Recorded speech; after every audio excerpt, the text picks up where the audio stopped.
The year 2012 was a very interesting year for religion, conflict, and peace building. It started off with uncertainty when we found out the Koran was burned in Afghanistan, and there were major protests around the world against the burning of the Koran by U.S. military forces.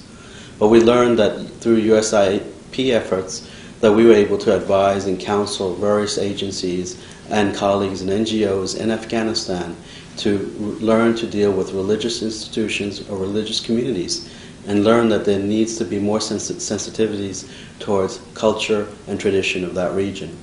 Later in the year, we found that there was a movie that was released called The Innocence of Muslims, where there were outbreaks of violent protest against the film. What's interesting about this film is that there's at least 2 or 3 camps. The majority of those thought this was an insignificant film that had no relevance to the actual tradition of Islam. The others, a small minority, thought this film was really and truly reflected American sentiments about the tradition of Islam. I think those folks used that time to exploit the situation for political ends and to use violence to assert their power in the street. We found out there was a very small margin within the community.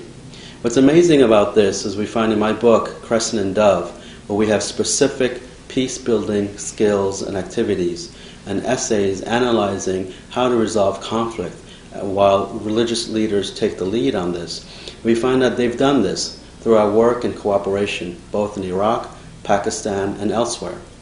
For example, in Iraq, we found that the Sunni, Shia, and Christian dialogues that have been going on for several years have really advanced to sophisticated levels, and thinking about an interfaith center in Baghdad. We've also seen the training of imams make a major impact, and now more imams are learning about religious peace building and interfaith projects. In Pakistan, we found that advanced mediation skills and negotiation skills help them think about preserving their tradition and also their communities from attacks from violent extremists.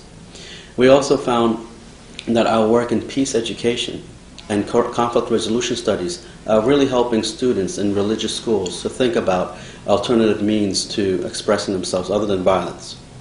All throughout the year 2012, we see wonderful things and negative things, but we've seen that USIP's work is helping religious communities towards working towards peace building.